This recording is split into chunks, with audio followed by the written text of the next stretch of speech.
Talk of this session is given by Wu Yan. I'm sorry. Sorry. And the title of the talk is Finding and Exploring Memes in Social Media.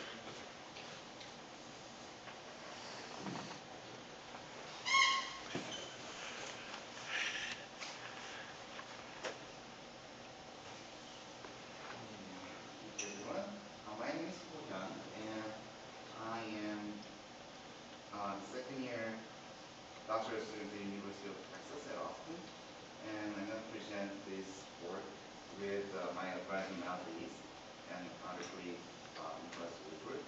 And I'm going to talk about finding and exploring memes in social media. So to get started, let's consider these examples. So we have three articles here titled One of My Pet Peeves, Wisconsin Tourism Up in 2011, and BA Drop Bust. They don't really seem to relate to each other, and any a clustering algorithms wouldn't really put them in the same cluster, like Google News wouldn't really do that. But actually shares something in common. Hacker Super Bowl. So they all have this common phrase. And whether or not this common phrase gives really a significant connection is a really important question. But for now, for the moment, I will just assume that this gives a significant connection. And in that case, that common phrase becomes a meme, a shared idea occurring in multiple texts. So like this is our hypothesis. Memes can hyperlink social media. And these are research questions on that. First, we want to scale up the discovery because the blog data is a lot, and it's like terabytes every day. And so we want to extract memes from massive text collection. We want to be from full text, not just by from quotations.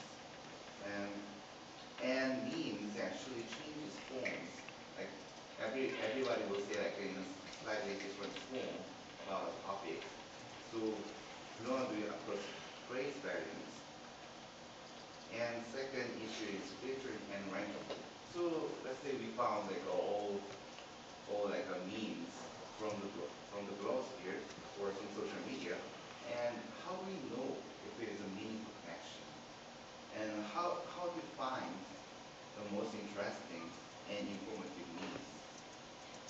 And finally, we want to present it to the user, so user experience. We want to empower readers to explore social media. So this is our prototype of meme project. So in the left pane, this is a meme pane. This is called meme pane. And common phrase here, common phrase is identical phrase appearing in multiple documents. And a cluster of common phrases becomes a meme. And this evolution of the meme pane shows how common phrases evolved or slightly changed over time. And on top, here is active common phrase that a user just chose. And in the bottom here, you can see the mentions. So these gray dots are documents, and blue dot here is the active document that is shown on the right pane. So on the right, you can see the blog article, and the active common phrase will be highlighted here.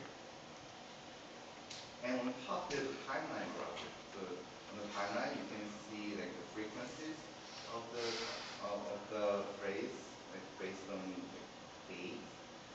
And on here, you can actually search the memes of your interest. And here, you can see the top memes of a certain day. So you can just browse to another memes of the same day. And so with this meme browser, we want to actually address critical reading. So traditionally, critical reading was addressed by educational training. So you just learn how to do it, and you just go to the library and find like all the relevant documents. But nowadays, Google News made and we cannot say this is the future, but we hope it is the future. Like, the meme browser will just support easy and effective social media browsing, and it will give another dimension, support critical literacy. And at this point, I want to talk about motivation and methodology that we use. First, the first previous work, and the most important one for us was the Let's Go Back, yesterday's keynote speakers work in 2009, and this is meme tracker. And we were inspired by this work, and the biggest difference from this work to ours is we actually extracted memes from the full text, whereas they extract from the quotations. And this is another work presented in Hypertext in 2008. And Plug and Schlitt is they are from Google Research, and they use the MapReduce framework for the scalable extraction algorithm. So we actually used Hadoop. Anyone familiar with Hadoop and MapReduce? Yeah. So MapReduce is a distributed system, so we can actually use like hundreds and thousands of computers to just process one mega massive data processing. So yeah, these days it's called like big data processing. So it is open source MapReduce. MapReduce is Google's proprietary framework, and it is distributed, and yeah, it is very widely used. So this is the pipeline of our work. First, we do pre-processing, which I'm going to cover later in the case study. And the second stage is common phrase extraction. And then we rank the phrases and then cluster them into memes, and we present them in the meme project. So in the common phrase extraction stage, we have 3 stages here. So these are our MapReduce stages. So yeah, I will just show you by the examples. So in the first stage of MapReduce, we just do shingling. So shingles is like a rooftop shingles. It's just in phrases on top of each other. And so like this, from document 1, Laura Bush and Cindy McCain. It's just Laura Bush is one bigram shingle, and Bush and Cindy. So these are shingles. So you want to extract like overlapping bigrams or some anagrams from documents.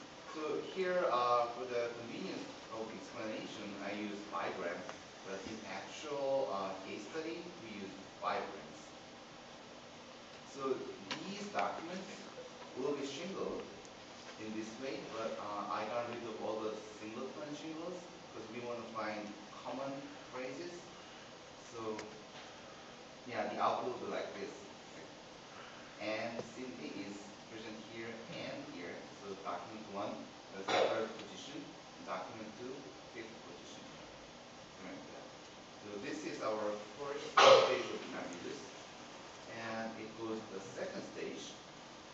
In the second stage, we group shingles by documents. So the output of first stage is grouped by the shingles, but in the output of the second stage will be grouped by documents. So in document 1, Laura Bush is a shingle that appeared in other documents as well, and it is in index number 1, 2, 3, and goes on. And it is the major departure from Plug and Schlitt's work in 2008. In Plug and Schlitt, they actually printed out all other documents that has this shingle, Laura Bush, and document 1, document 2, whereas we just show the index within that document, document 1. So, well, we only have 2 documents in this example, but if we have like thousands of documents, then this will remain the same, but this will have like several hundreds of documents. So that actually is, so we have a lot of like memory issues and intermediate data issues. The way they addressed, so the plugin actually addressed, was just a lot of pruning and aggressive filtering, but you just simplify the algorithm like this. And in the third stage, and plugin actually doesn't have the third stage, but in the third stage we just concatenate all the adjacent phrases into a big common phrase. So in document 1, in document 2, these are position 1, 2, and 3, and 4. These are concatenated into one big phrase here, or tagging, and and we said that this common phrase occurs in document 1 and document 2. So yeah, this was how we extracted common phrases, and we want to rank them as one of the most frequent common phrase. The most frequent common phrase is usually advertisement, or like commented by somebody, or some dated timestamps. So we want to filter them out. So like follow us on Twitter, or Page Nation, or date. To filter them out, we came up with this very simple TF-IDF based formula. So here S actually means number of sources. So like how many blog users covered this, or blog websites covered this. So Blogspot or CNN blog and some other blog. So if this phrase is from so many sources, then we assume it's more important than phrase from a single source, like in Blogspot. In Blogspot, we may see follow some Twitter phrase a lot, and then we can just get rid of it by giving a low phrase, low score. And this white part here, EF date divided by EF, this is like a simple information retrieval TF-IDF based idea. EF date is document frequency per date. So on a single date, it's the frequency of a single date, and this is the frequency of the whole entire collection. So yeah, here on the right side you can see some illustration. So all the bars are dates, and the red bar is the date of our interest. So if a phrase on this current given date, if a phrase appeared so many times and did not appear a lot in other days, then we think this is important. Then a phrase appears every day. So this is common phrase ranking section of our pipeline. And then we want to cluster lexically similar phrases into a mean. And our clustering problem is very special in the way that it has very high number of clusters, and vectors are very, very sparse. So as an example, let's say we want to cluster, we have this common phrase, apple, banana, banana. And if we want to present this into a vector for the clustering, then the average phrase length is only 6, while the vector space is about 6,000. This is very, very sparse vectors, and in actual vector we will see a lot of zeros, and only a handful of 1 or 2 or 3s. And we don't actually know the exact cluster numbers that we want to find. From the 10,000 common phrases, we want to cluster them into like 9,000 clusters or 8,000 clusters. So we want to have very many clusters because they are just a group of lexically similar phrases. So we used hierarchical clustering. So instead of fixed fixing the number of clusters, we can have this threshold, the blue line, and just move it up and down to find the number of clusters. So we use hierarchical clustering, inverted index to actually decrease the number of comparisons, and sparse spectral optimization, and we call it ACMR, indexed hierarchical clustering with matrices. And we present it to the mean browser once we get the means. So I will go through a simple case study to verify this pipeline. So we used track text retrieval conference block tracks text collection, and that is from block 2008 text collection, and it has 28 million posts, and length and compressed is 1.24 terabytes. Yeah, but the most of data is actually made of all the HTML tags and metadata, and like the sidebars and things like that. So we wanted to do a lot of pre-processing. So we had 4 stages of pre-processing. So in the first of the pre-processing, we use decrypt. And what decrypt does is, from this HTML heavy blog, it's very cluttered and it has a lot of advertisements and timestamps and things like that. We want to extract just the contents, and decrypt magically does this. And we are only interested in English documents, so we use the Python NLP language identification toolkit to find the filter out non-English documents. And we had an ACM strip with Python beautiful tools. And near duplicate detection was not a big problem, because in global sphere there's a lot of duplicates and advertisements and things like that. And in a brute force algorithm, it's O(n) squared, because we have to compare that one document to every other document. And we have like 20 million documents. So 20 million squared is just a lot of big number. So we did document index. So we just use, well, there's actually a lot of nice ways of doing it, but this is not our focus of contribution. So we just use some heuristics, and we just use document index to reduce the number of comparisons. And we did word trimming, so we just use four characters of each word as some kind of like a fingerprint. And we use stop word exclusion, and we also compare documents with similar length. So after this pre-process, from 1.4 terabytes, we actually had 43 gigabytes left. Again, because most of this data is HTML tags and all the sidebars and clutters.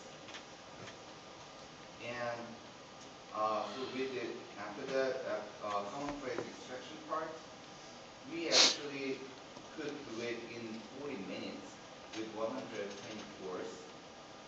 So basically with 120 CPUs, we could get it done in 40 minutes. But if we did it on a single machine, then it could have taken like a lot of time, a lot of resources. And we did common phrase ranking using this simple formula. And we did common phrase clustering.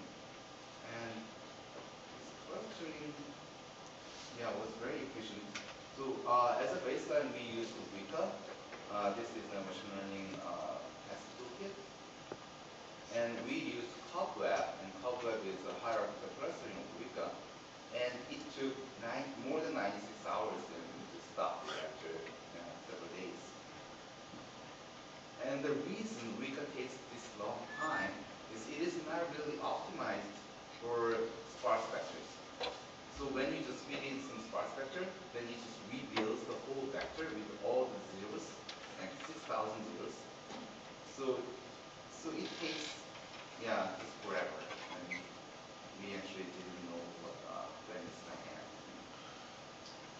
So when we actually did sparse vector optimization from here to here, we could decrease this time to 11 hours. And we use indexing. By indexing, we mean like, so instead of like comparing every other document, we just compared the documents that share some common words. So it actually shows a dramatic performance increase, which was like from 11 hours to 16 minutes. And we used 164s from here to here. From here to here, 11 hours became 33 minutes. So in total, combined, it took only 3 minutes from more than 96 hours.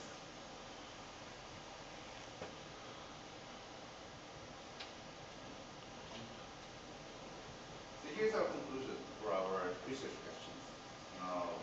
We wanted to do scalable discovery, and we used Hadoop, and so we came up with this Hadoop-based mean discovery algorithm.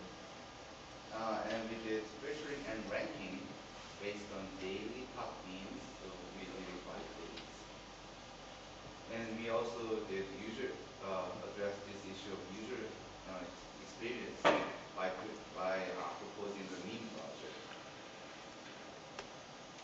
And for the future work, we might not judge the means for evaluation because we have these means, but it's really hard to tell which mean is good and which mean is not. And it's really hard to evaluate that we extracted really meaningful good means. Because for some people, political means are more important than sports means. But for me, sports means are more important. So everyone has different standards. And evaluation of the mean project itself or usability is our important issue. And journalists would use it differently than just normal newsreaders and like everyone. So we want to address these issues in future work. Yeah, and that's it. So mean browser and the source code is actually available online in these addresses. And this extraction source code is written in Python for Hadoop streaming. Thank you. Thank you. Are there any questions?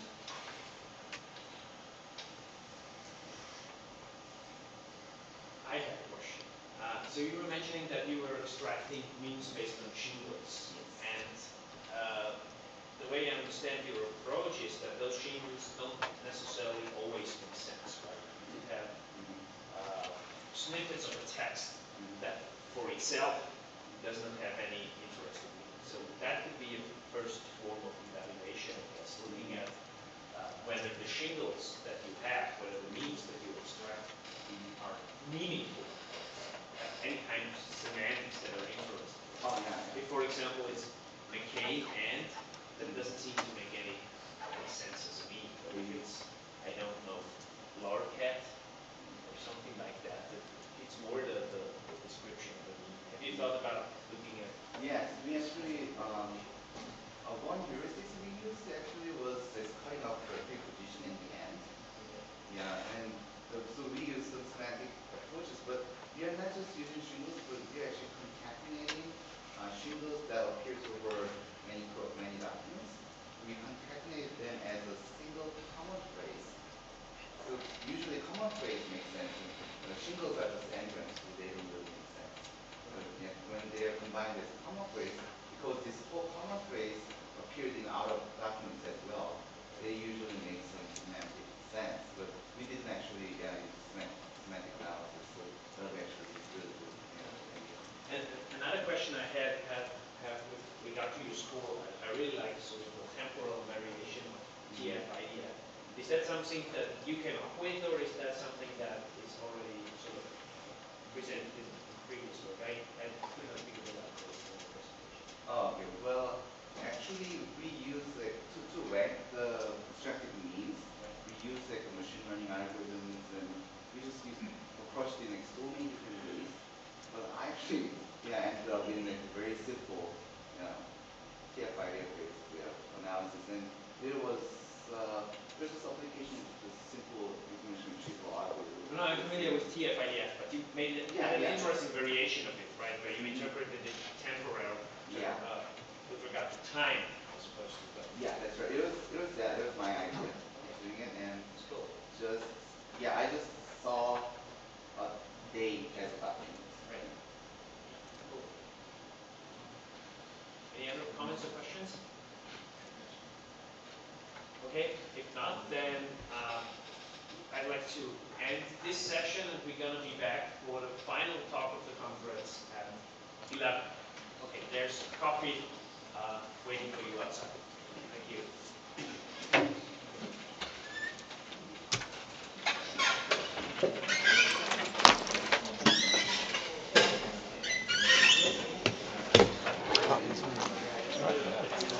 Beh, ma sì, in the middle.